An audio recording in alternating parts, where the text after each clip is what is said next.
Equity Lab. They have collaborations with NVIDIA and Intel. Both of those two firms altered the chip design back in earlier part of this year to embed a Hedera transaction within the silicon of their chips. The most core foundational level you can get for AI is on the chip level.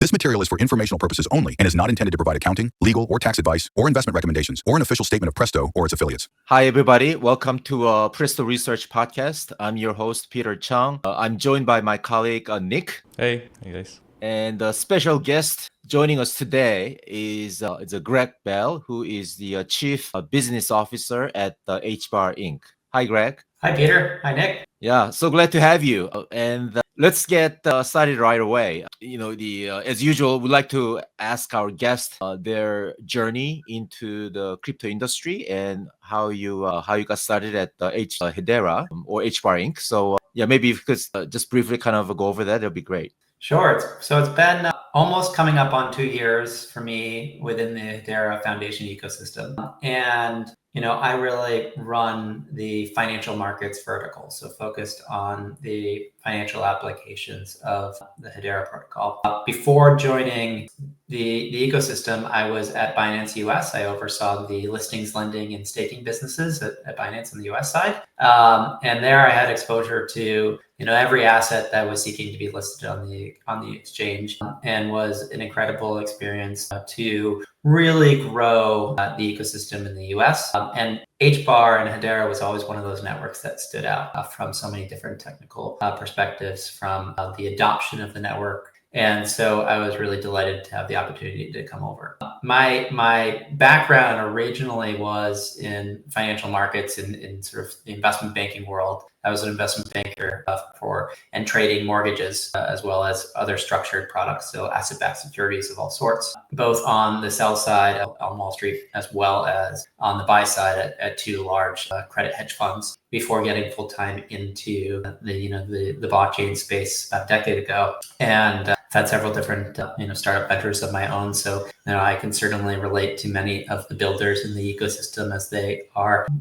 looking for ways to deploy technology, to innovate, and to build a business. And so it's been a really incredible journey within the Hedera ecosystem. Yeah, just out of curiosity, what kind of startups were you involved with? Yeah, so I created the first ever business to offer loans secured by cryptocurrency, by Bitcoin, Ethereum, back in 2016. And part of that business model was to have a funding mechanism to offer the dollar-denominated loans. And so we had a sort of a hedge fund structure. I ended up pulling the hedge fund structure out of the business and sort of divorcing it from the technology side, and listed the asset management business on the NASDAQ in 2019 before joining Binance. All right, that's interesting. Let's get started on the Hedera. Maybe I think Hedera is one of those projects that's been around for some time. So if you've been in crypto for the last 5, 6, 7 years, they've probably heard a lot about it. But also, given this is crypto, there's always a wave of newcomers joining the industry. So for those people who are not familiar, can you just give us a high level introduction of a Hedera ecosystem and what it makes different from other similar ecosystems out there? Sure. I mean, it's an incredible community, and so we always welcome those from all walks of life to come and explore Hedera. So, I think what really sets Hedera apart, it was born 2018-19 in Texas by two cryptographic experts that were veterans of the United States Air Force.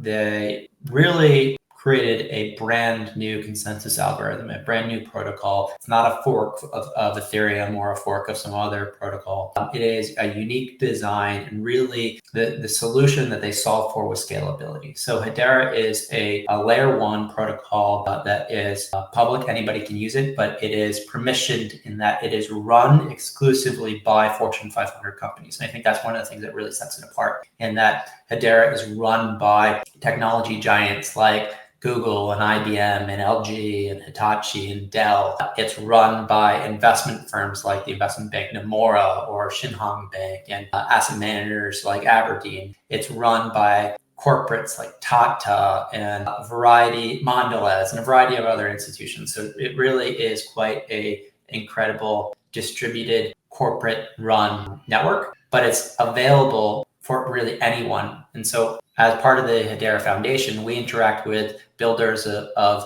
individual builders all the way to Fortune 500 companies. And it is just an incredibly scalable, incredibly efficient, energy efficient, and powerful technology. Right. And I remember when I first read about Hedera back in 2018, I think you didn't describe yourself as a blockchain network, right? Like I think because the protocol, the way it functions is very different from the other blockchain networks. So in many ways, I think of the industry as the blockchain industry. But what is unique that Hedera is a hash graph technically. So it is a sequential list of transactions, and that has incredible benefit to a variety of applications. And so most blockchains, technical blockchains, what they do is they collect transactions over some period of time. They are then ordered within a mempool, this collection, and then added to a chain. Whereas Hedera is a sequential order of transactions. And then what that does, it lends it to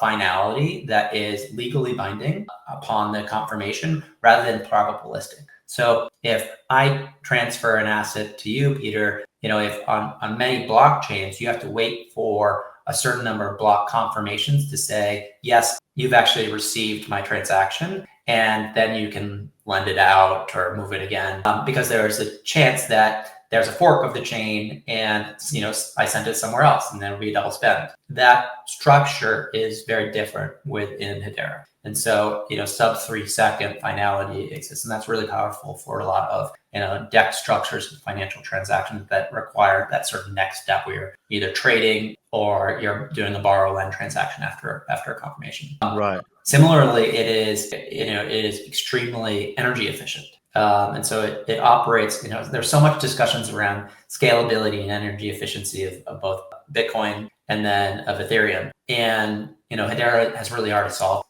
those in many ways. Hedera solves a lot of the problems that other protocols are facing today, in that it's, post quantum ready technology. It is extremely energy efficient. It has the consumption of an apartment in New York or any large big city on an annual basis. That's the energy consumption it has. So it's quite low, and that's led to a number of different interesting applications that builders have chosen. Right. And you've been around for the last 6 or 7 years. So can you briefly describe the current state of adoption of your network, especially with the emphasis on the recent years? Yeah, so I think the protocol's really, Hedera's gone through sort of a transition, I would say. If you look at what the legacy Hedera was, it was largely supply chain applications that were being produced on a massive scale. So there, you look at last year, there are more transactions than any other network. There are more transactions that historically, since inception of Hedera, than the next 5 protocols combined. And that's because you had applications of supply chain from cosmetics, from food and bev, from auto manufacturing. And that use case, I think, is still a very valid one. We still see companies like Hyundai, Korea's largest manufacturers of automobiles, that are still deploying, this supply chain tracking on Hedera. But it's moving more and more into decentralized finance, to DeFi. It's moving more into tokenization and retail applications as well. So we're seeing a resurgence of it, the NFT and art community that's engaging with Hedera, and stablecoins, of course, is a really big one. The area that I'm most excited about, and we're seeing a tremendous amount of activity at the moment, is around the intersection of AI and in this industry, in the blockchain industry. So Hedera is so perfectly positioned for addressing trust problems within AI. And so that's where, you can, if you think about a blockchain or a protocol as a database, it's a very expensive database if there isn't a trust problem that is being addressed, because you're replicating data on many, many, many systems to create that immutability. And when it comes to AI, there's a lot of lack of trust that we already see in our day-to-day use around deep fakes, around hallucinations, around knowing whether there was specific data sets that were being used for a prompt, specific locations of compute. And so I'm really excited about where the AI intersection of this industry lies. Right. Nick, you want to take the next one? Yeah, I think just diving a little bit to how the Hedera Foundation plays a role in kind of stewarding the network, right? So over the years, I mean, it's taken on a role in kind of guiding like how the network develops and progresses. Maybe walk us through how your role in the foundation is like from a day-to-day, as well as how the foundation overall helps the network. Sure.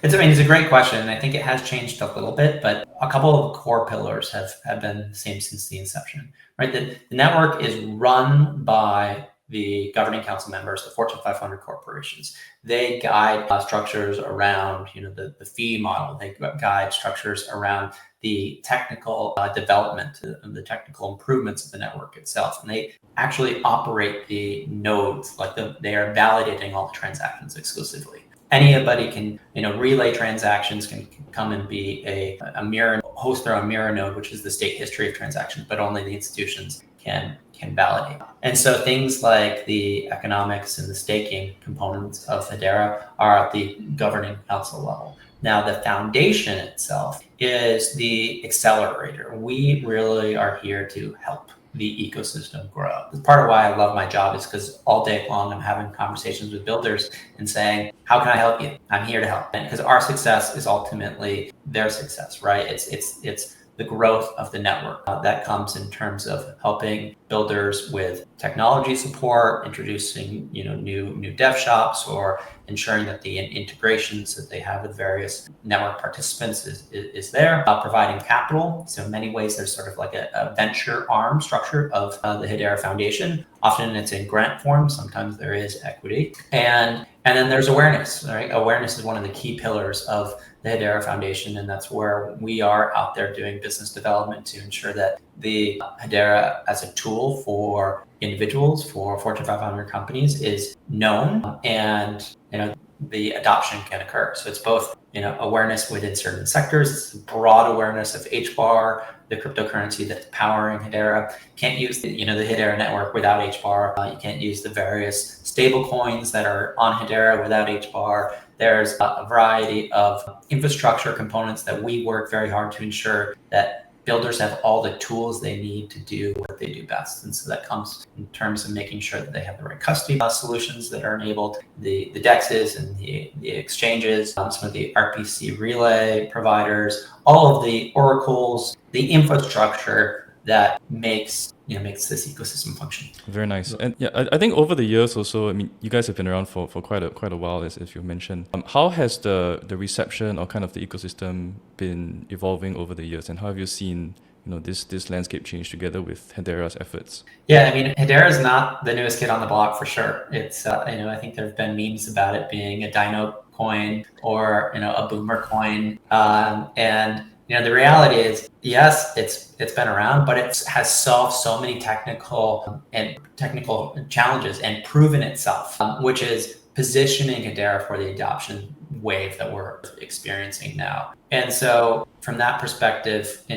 being the newest isn't necessarily a benefit. I think proven scalability, proven uptime, proven adoption from developers. The Hedera core development team is one of the largest of all protocols. The programming languages that exist to interact with Hedera is vast. So you can program in Solidity. Hedera is EVM compatible. You can program in JavaScript and C# and C++ and Go and Rust. And so, there are ample resources for someone to come in and say, I want to build XYZ, and I can do that on Hedera and know that there's support from the foundation and from the community to help them achieve their goals. And so it has changed a little bit over time. There's been different areas of focus, but I would say that today, we're structured really with three areas of key focus. It's the financial markets vertical, it's ecosystem, which is ensuring that some of those building blocks or Lego blocks that I sort of described are in place, and then it's the enterprise side, which is still a core component of Hedera's value proposition, and where a lot of the transaction volume comes. But it's not exclusively enterprise focused. It's there's a lot to do from a retail perspective as well, and there's some fun avenues for degens out there.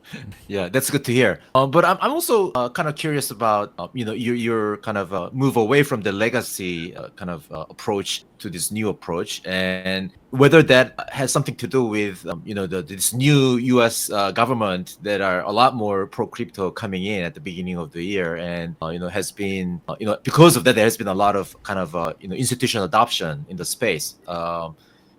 More applications for spot ETF being one of them, and also the White House the crypto industry report that came out recently, which featured HBAR as well. And so I'm thinking, is this all somehow all related, or it's something that's been happening just separately and independently, but just we all happen to see all at the same time? Well, of course, the political landscape, no one, has a crystal ball to know what ultimately is going to occur. But Hedera certainly has benefited from the founders being U.S. based, and the ETFs and other wrappers that enable the adoption of HBAR are really exciting to us. There's two ETFs that have been filed on the Nasdaq that we're really excited about coming to market should they get ultimately approved. There are a number of other public entities that are out there that are positioning HBAR on their balance sheet and in exchanges across the globe. There are ETPs, which is sort of the European version of ETF, that are up and running from firms like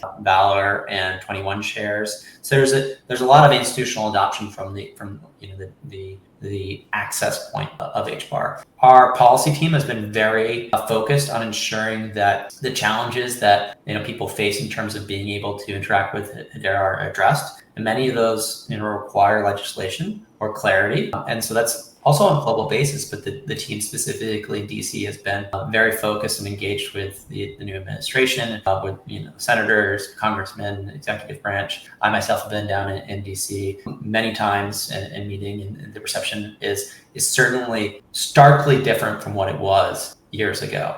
And to be able to have one-on-one conversations with, for example, the chairman of the SEC, which I was chatting with just last week, that's a very different approach to the industry than we saw from the Biden administration. And I think there's a number of different organizations like the ERC 3643 Association, which is the tokenization standard that Hedera is part of, creating the compliant rails by which this ecosystem can adopt technology. So that's really quite an exciting change of tone from what was a very challenging environment to operate in the U.S. And I certainly felt that in prior roles at Binance US, the choke point 2.0, that was very, very real. The debanking of the industry was very, very real and painful. And it's difficult to see development talent, have hurdles that seemed very much unnecessary to stop them from their growth. And so as those are being alleviated, we find ourselves in a very different environment today.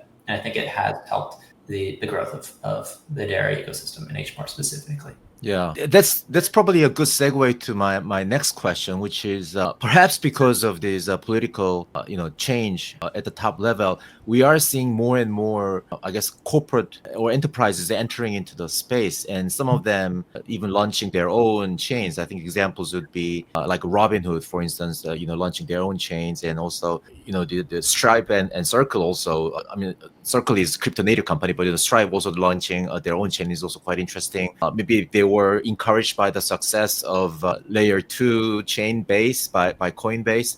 And I when I was looking at all this, I thought it was very interesting because I remember, when I first entered the industry in 2018, people were still talking about how the private blockchain is the way to go, and all these enterprise aligned blockchains were like next big thing. I think IBM's Hyperledger was like one of the prime examples of that. So it feels like it's coming to a full circle. But you think that's the right way of looking at it? And if you don't think it's the right way, what do you think is really happening here? Well, it's that the competitive landscape is definitely changing in some format, but I do think there is there are lessons learned, from being a chain that's proven itself, being, a protocol that's been around since 2018 and 19. And so the cycle of an institution saying, oh, well, we need to own this, it's going to be proprietary, it's going to be, private and permissioned. And, that whole, I'm going to deploy an intranet before going to the intranet. And if there are private enclaves that institutions want to deploy, we have an application for that, and we're happy to have Hashgraph, which is a sister company, deploy a HashSphere, which is a private instance for corporations, and we're excited about some of the interoperability that will ultimately enable from private to a public network like Hedera. What I think is often lost in that sort of conversation is that the value of the database, the value of duplicative data sets is the immutability. When you create a private network that is closely held by an institution, you often lose immutability in that way. And so a lot of the value proposition is diminished. And so I do think there's going to be lessons that will be relearned by different parties, and Hedera will remain available to enable, because there will be some use cases. There's you look at financial markets as an example. There are dark pools that enable trading of securities. Like those are more or less private in permission, but then they interact with public networks. And I think we're going to see similar types of use cases that some hybrids of public and private. But I've heard others speak about particular subnet structures and saying that there needs to be specific configurations that are needed for particular use cases, and that's the argument for a specific instance. I'm not seeing that as a real need. I think that a layer one that has proven itself has the ability to scale to the needs of corporations. We've certainly seen that with a number of very, very large Fortune 500 corporations that are building on Hedera, and the needs of corporates are met. And what was lacking in many ways was the regulatory clarity for the adoption. And so now that you have scenarios where CFOs can say, all right, I understand how to record HBAR on my balance sheet because that is needed in order to interact with the network. And if I have a certain projection of transactions, because Hedera has fixed predictable fees, like there's not the surge pricing model that you see in other protocols. And so a CFO can say, I can actually budget for this. You can't budget on Ethereum, you can't budget on Solana, you can't budget on a whole bunch of different networks in that same way because of the surge pricing models that are deployed by others. And it's not small percentages. We're talking hundreds or 1,000% changes because of these surge pricing. So that can be a real obstacle. Similarly, having the regulatory compliance models embedded in the protocol. So for financial markets, the sanctioned countries in the United States, for the securities market, it's a big issue. If you can't have OFAC violations, which are payments that are being made to sanctioned countries, sanctioned wallets, sanctioned the bad deemed to be bad actors. Most public networks do not have solutions to actually address this core problem. Hedera does. There's no chance that gas fees for a transaction between two parties on Hedera are going towards a sanctioned wallet or address. And so that OFAC compliance is a big area of an adoption story for Hedera, in addition to the lack of front running. Right? Because the consensus mechanism that we discussed earlier in terms of sequential nature, you're not able to pay more gas fees to step in front of another party. Now, we all believe that DEXs really are going to be an extremely valuable component of the DeFi ecosystem and the financial infrastructure as a whole. Right now, that is common practice. In fact, there are funds that are out there designed specifically to maximize the amount of profit you can get from front running other parties within the network. If those are securities, if that's Apple stock, or if that's some other equity or fixed income instrument, that is illegal activity in most regulated markets. And if you don't have infrastructure that addresses that, it's a real problem. And so these types of things certainly resonate with regulators, but they also resonate with executives of large investment banks and corporations that are saying, how do we deploy on Web3? What does tokenization of the equities markets or the credit markets look like? And we're seeing a lot of that adoption. So you had asked me a little bit about sort of one of the changes that we've seen in sort of the role of the foundation. Well, what we really like to see is applications that are not pilots, that are not proof of concepts, they're not subsidized. applications where an institution recognizes a true value proposition to their business and is choosing to deploy on Hedera. And so I think case in point is Lloyd's Bank in Aberdeen, right? Over the last month or so, they began to operate and settle utilizing Aberdeen tokenized money market funds on Hedera for their trades in FX margin. And so that is a ongoing active corporate application. Aberdeen happens to be one of the governing council members, of course, of Hedera as well. But that's a really powerful story because it's an example of a application that is driven by commercial benefit to the parties. And you see that in the financial markets. You also see that in the AI space. So Equity Lab, which is one of the AI focused companies within the Hedera ecosystem, they have collaborations with NVIDIA and Intel. So two of the world's largest chip manufacturers for AI. And both of those two firms altered the chip design back in earlier part of this year to embed a Hedera transaction within the silicon of their chips. So the most core foundational level you can get for AI is on the chip level. And these are chips that are being used to deploy LLMs from OpenAI and Google AI and DeepSeek, and everybody ultimately uses these chips. And why they did so is because of that trust problem, right? The match AI and Hedera and addressing a trust problem, I think is a story that's incredible, because when you have verifiable compute, when you have an audit trail that you can generate based off of where data is being accessed, what is being computed, where it's being computed, now you have the ability to tell an LLM, prove to me, show me your work, prove to me where this occurred, from what data set. And that's addressing a trust problem that hasn't been solved in another way. And so I think that will be a really powerful driver of transactions into the future, and the deployment and the speed at which the transactions on Hedera are ultimately driven by AI and driven by machine-to-machine transactions rather than person-to-person. That is going to be a real inflection point. We're starting to see that pick up, but the next trillion transactions, they're going to be AI-driven, and that to me is really, really exciting. And I wouldn't say that is yet on the top of mind of the general public. Right. I remember, I think it was circulating on Twitter somewhere that you guys had a meeting with Sam Altman. I think there was a picture of Sam Altman like looking at Hedera presentations. So is that it's not a like a AI generated image, right? It really happened. No. Yeah, okay.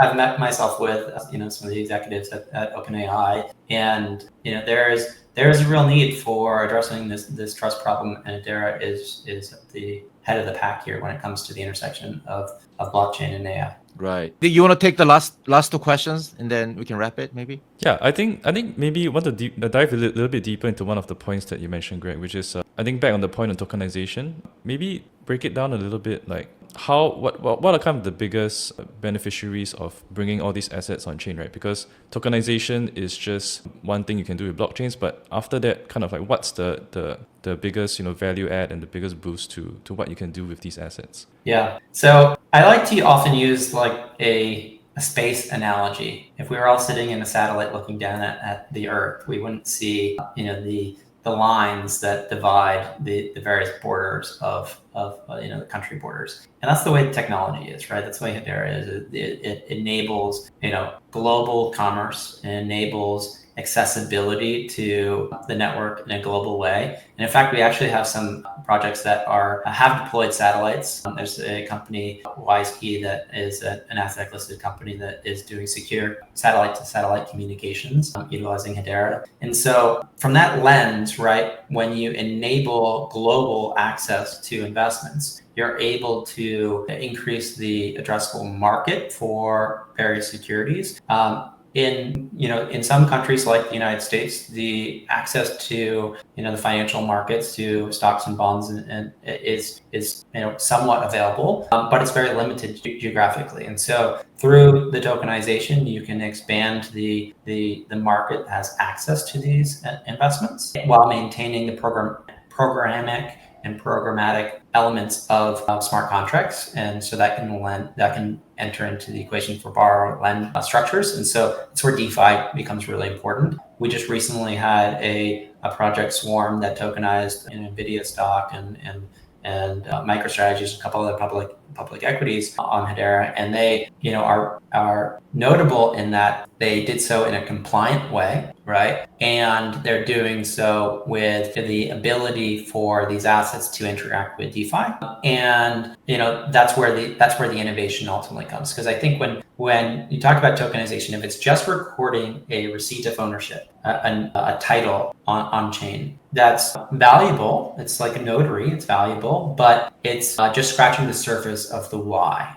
When I think about everything being tokenized in the financial markets, the why is because there's efficiencies around transferability, which is what Aberdeen and Lloyd's have concluded, right, in terms of some of the transferability of margin, rather than having to sell assets, revert back to cash, and then have cash be the only transferable asset for the settlement of trading between parties. You can maintain a yield generation, you can maintain investments, and you can add programmatic logic to securities, and that's in itself incredible. Then you talk about fractionalization of these instruments, creating micropayments, reducing the frequency of payments. There are just a number of different things that can be done on crypto rails, and that can be done on Hedera better than anywhere else, and certainly better than legacy markets. And that's where I think a lot of the innovation that gets me really excited about, that I hear from developers saying, oh, we're doing X, Y, Z, when it's demonstrating something that hasn't previously been able to be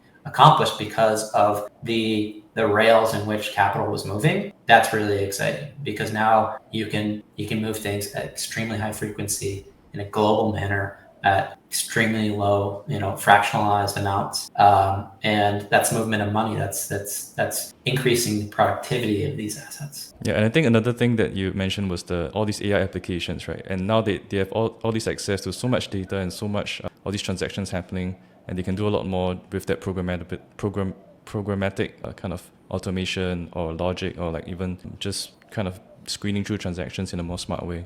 Yes, and that's why one of the early integrations that we had was with the ELIZA OS team, right? So the ELIZA framework is one of the largest frameworks for how AI ultimately plugs in and moves from just the talk to me phase, which is sort of the way we are in right now with many of the LLMs, to sort of do this for me, execute this for me. In order to facilitate that, you need frameworks like ELIZA that have the plugins for Hedera, and AI is going to be facilitating these transactions in a different way. They're not going to be opening up bank accounts and facilitating the movement of money or some purchase of securities through these legacy rails. It's going to be on Hedera. It's going to be in the crypto Web3 arena. And we're already seeing that adoption. You look today at the assets that have been tokenized on Hedera. You see, as I mentioned, funds from Aberdeen. You see funds from Fidelity International. You see funds from State Street. You see funds from Howard and BlackRock. And these have been enabled by firms like Archax, which is a regulated exchange and dealer in the UK.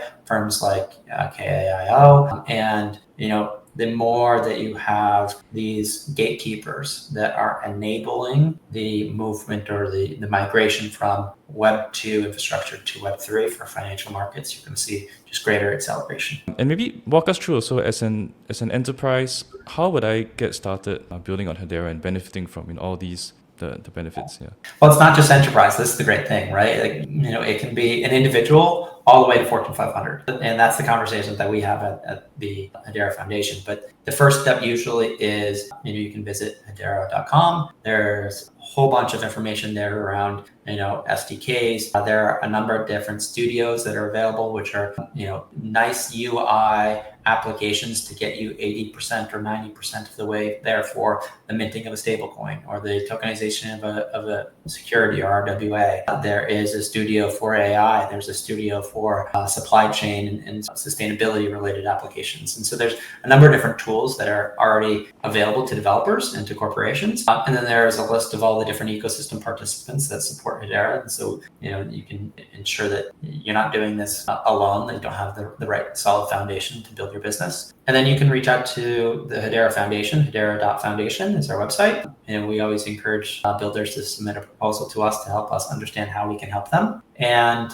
the incredible thing is that Hedera, as a public network, anybody can use it. You don't have to get permission from us to build something. You can just go ahead and do so. And there's as I mentioned, lots of programming languages that are supported by Hedera. And it's a really incredible tool to empower business or, the dreams of an individual. And it's fun. We're seeing more fun applications, which I love too.